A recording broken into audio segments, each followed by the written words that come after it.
Who's he? Kentman! He's not important! Okay. Hello, gamers and collectors. It's your boy Kentman, bringing you that JRPG and fan service content you deserve. And you might hear my wife in the background a little bit. She's wrapping Christmas presents. You might even see her poke her little head over here at some points.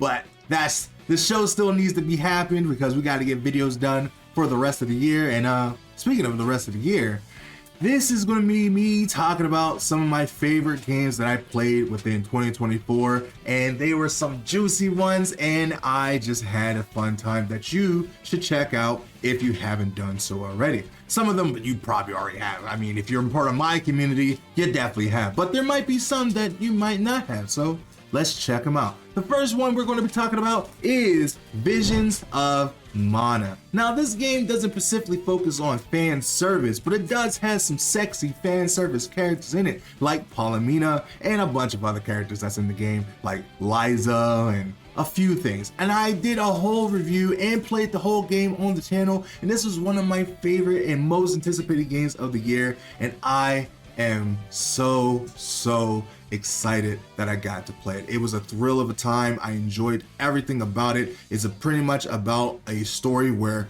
a guy has to take all the alms to the alm tree to replenish the mana tree, and it was a beautiful tale, beautiful landscapes, beautiful locations, beautiful characters. Some parts in it definitely was a little rocky, but overall it was an amazing experience. Plus it made me cry, so that's kudos to that. The last time I cried in any type of anime fiction was Maze Hughes.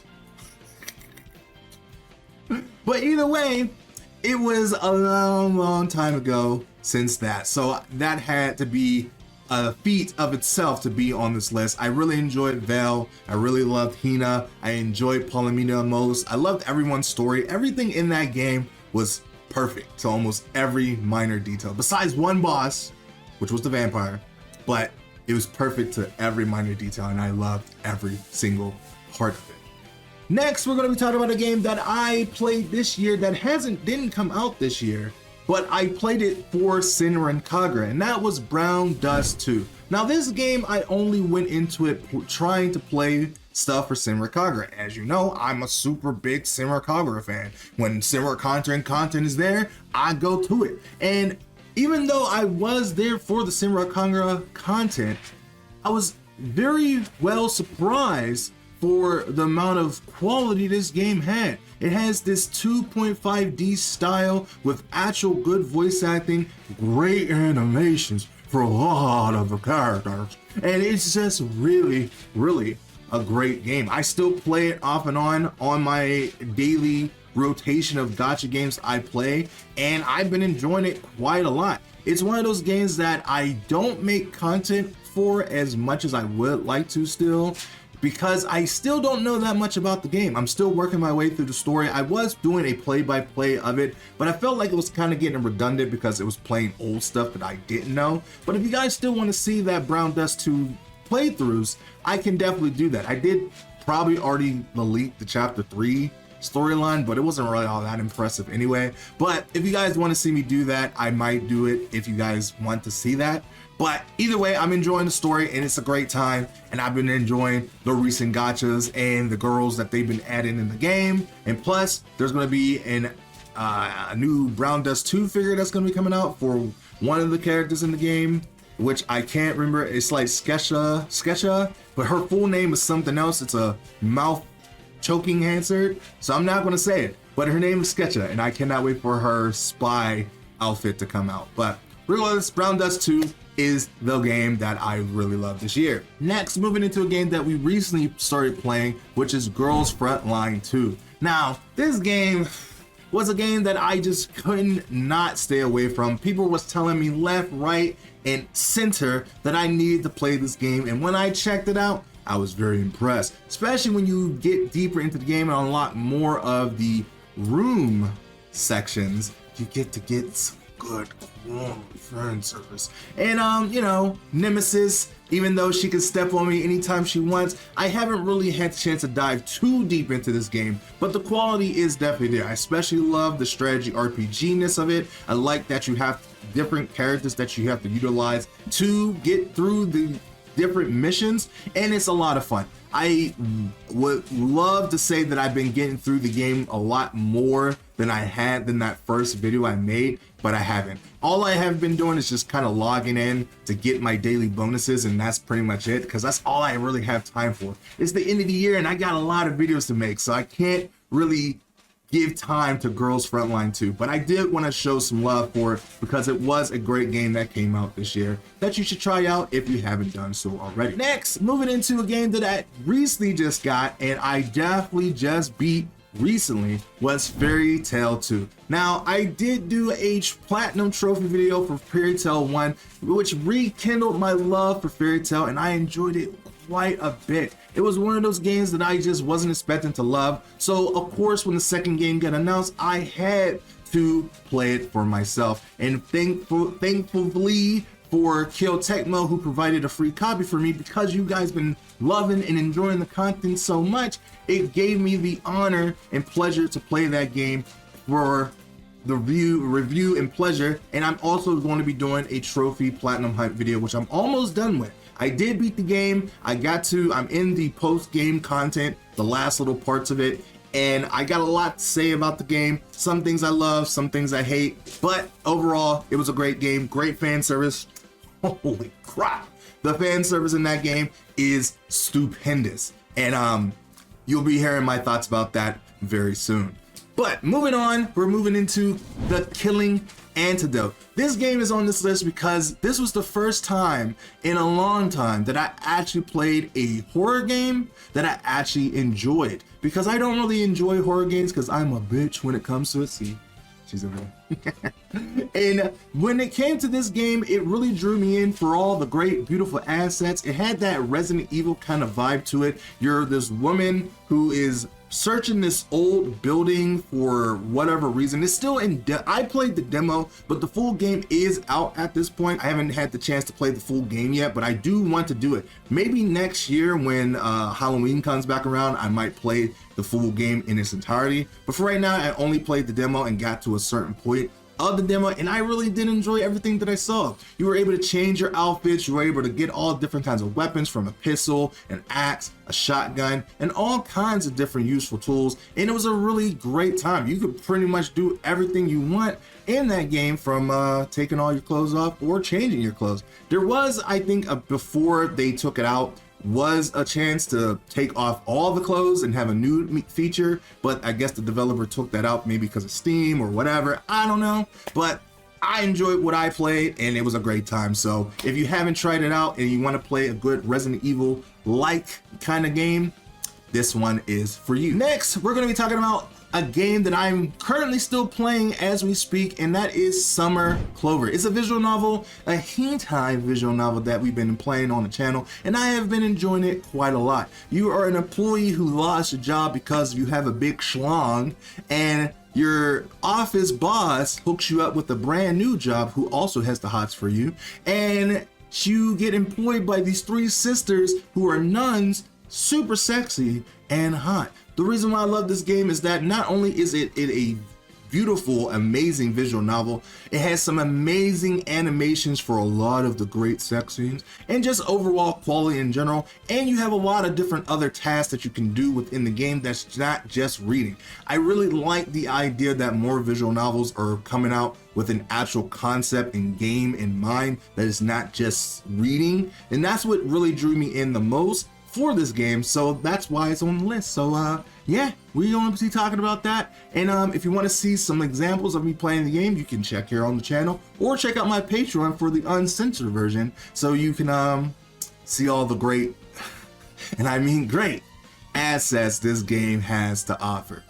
Next, we're going to be talking about another visual novel, which I really did enjoy. I played the entire game all the way through, and you guys seem to enjoy it just as well, and that is My Fboy Roommate. It's a beautiful femboy visual novel, the first of its kind. I mean, there's probably a lot of visual novels that have femboys in it, but this is the first time it had this kind of quality into it that I seen. And it had a really great character named Robin, who is a character that comes into your house as you are looking for a new roommate because you're hard off for money and you need help paying bills, and you find a cute femboy roommate, and over time you learn more about them, you become closer with Robin, and it's actually a really interesting game. You are able to do other different little tasks to build up your bonds and friendship with Robin, like watch movies, bake goods, or cook, or go to the beach, and all these other little things that you could do to build up your relationship with Robin. There's also collectibles,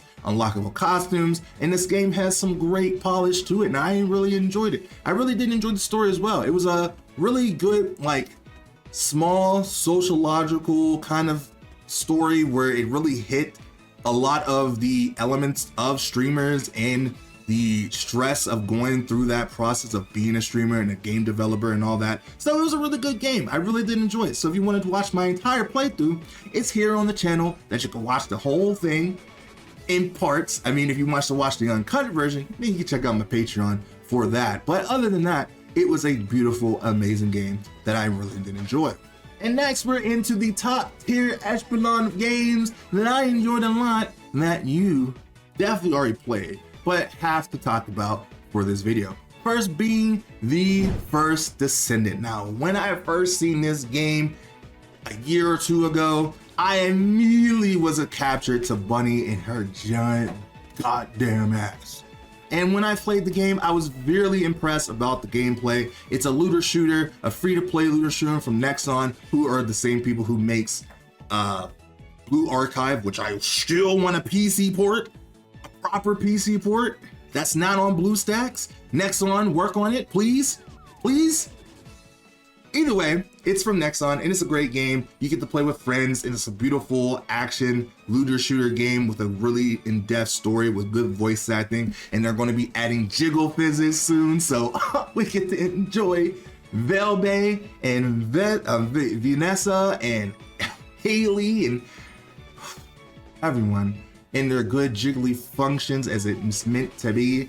And the one thing about First Descendant that I enjoy is just how quality and consistent they are with the updates. Even though I haven't really bought a lot of things within First Descendant, the idea that you can bake and find everything within the game within time and reason of playing the game without actually spending money is a pretty good game. It is kind of a gacha game, but not a gacha game, because it just has microtransactions. You just buy the stuff, and the quality of all the stuff that you get is top tier. The only thing about First Descendant, at least is my problem, is that you can't really play this game alone. Like, you can, but it's not as fun to play by yourself. This game is technically meant to play with friends and other people, and when you don't have someone to play with at the time, it's not really all that fun to enjoy running around by yourself. So it is more fun when you do play with a friend, and I do have friends to play with it. I just haven't had the time to play it as much as I want to. I'm still like at the last part of the main story before I can move into like the post-game stuff. And I'm always like, I'm gonna finish it, but then something else comes out and I don't get the chance to finish it. So that's the endless cycle that I have with First Descendant. But it's an amazing game, beautiful game. If you haven't tried it out, it's free, so you don't lose anything. And if you love fan service, which I know you do, you should definitely check it out when you get the chance. The next game we're gonna be talking about is, of course, would be my number one, but another game came out before it, and that is Stellar Blade. Do I really need to explain anything about Stellar Blade? No, I don't. But I'm going to do it anyway. You play as a beautiful, sexy android goddess named Eve that is trying to save the world from the Tivas and other people like, you know, Raven and all those other people. Now, if you haven't played the story, I don't want to spoil too much about it. But it is a great space fish out of water story, which, you know, shift up, bless them souls, of making a good quality game that has the goddamn jiggles and quality of a fucking dime or diamond. It's a beautiful game. The story is kind of rough in some parts. The voice acting can be rough at some parts, but the gameplay loop, the explorations, the clothing options, especially with the new Nier Automata DLC where you get to play as, well, not play, but use the outfits of 2B, A2, 9S, and the director of Nier Automata, Yuro Koshiro, I think his last name is. I'm right, I probably said the same, wrong. But either way, the director is head for Adam, which is a great thing. There's exploration, it's not open world per se, is open zones, but either way, the zones are very massive and you can do lots of things in it, from collectibles, fighting, fishing, all kinds of things in the game. Very good replay value because there's multiple things that you get for endings. You get extra stuff for boss mode. They just recently added photo mode, and it's just a great fucking game. Probably the best game on PS5 when it comes to fan service, and you're not gonna get much better than this, especially the direction we're heading right now with Nintendo and PlayStation 5 censoring stuff. PC is the only front line that we have right now. But regardless of the fact, it is a great game and I really do enjoy it. So if you haven't tried it out already, you definitely should.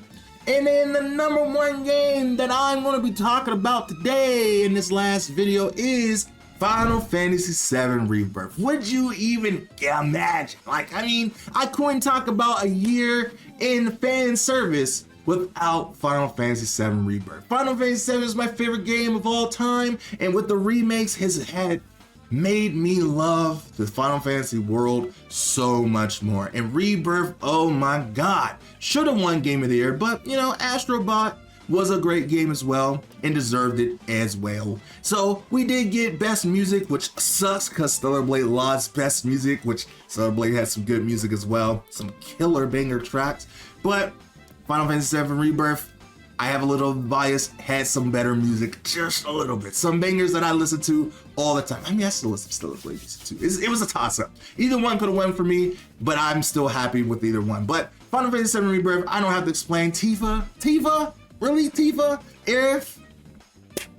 Scarlet, even though she is a bitch, we can fix her. But you got Cloud, Sephiroth, Barret, all the fan service. You got a beach episode where you get to walk around in all your sexy swimsuit wear. And then once you beat the game, you get to play the whole entire game with those outfits and other things. And just an overall amazing game. You get to go through the remake ventures of all the things that happened from Cloud, learning about what happened to Nibelheim, his past memories, him degrading as a soldier, Barret's backstory, Yuffie's, Tifa's, oh, what's happening with Final Fantasy VII Part 3, a bunch of stuff. And the story is not over, and I cannot wait. There will be a video I'm going to be making next year, starting out for Final Fantasy VII, all my thoughts about Ever Crisis and where the story's going, what I expect and what I want from Final Fantasy VII Remake Part 3. But overall, Final Fantasy VII Rebirth is my favorite game of the year, was my favorite fan service game of the year. I wish I could erase my memory so I can go back and play the game entirely again. I played the entire game that you can watch here on the channel, and it was a beautiful 100-hour plus adventure that I wish I could do again. I would in a heartbeat. In a heartbeat if I could. It's just such an amazing game, and it just got an announcement for a PC port. So now you can play it on PC, PS5, or, you know, just play it on PC. Probably will be a lot better because the quality of the graphics look so amazing. It almost makes me want to double dip. And I never usually double dip too much. The only time I ever truly double dipped on the game was Senran Kagura for PC because I played the PlayStation 4 versions. You know why. I don't think I need to explain why. But either way, it does make me kind of want to double dip just to play the game in those beautiful graphics, quality. Either way, that is it. That is all the games I'm going to be talking about in this video. There's probably so many other games I could be talking about, but these are the ones that really captured my heart this year. It was some great year for gaming. A lot of great games that came out that I could have talked about that I didn't have the chance to talk about, like Metaphor, Persona 3, which I'm still trying to beat those games, so that's why they're not on the list, but they're great games. You should play them. There were so many other games that I could talk about that had some great fan service. It was a good year for fan service games, and I'm definitely looking forward to what's coming up in the future, because we got some doozies coming out. If you haven't watched my video already, which I'm pretty sure you did, because it's a great little video showing all the new things that's going to be coming out in the future. But for now, thank you so much for watching. Let me know how your 2024 gaming fan service adventure was. What games did you play? What games did I did not talk about that I should play eventually? Let me know down in those comments down below. And you know, thank you so much for watching a whole year of me talking about fan service and everything. And I got a video coming out talking about my future plans for fan service and my goals for content in general. So definitely look forward to that. But for now, thank you so much for watching. I hope you guys did enjoy. Hit the like button, subscribe for more. I'm trying to hit 10K by the end of the year, so with your help and support, I could definitely do that. And with that being said, I'll see you in the next video next time. Bye me.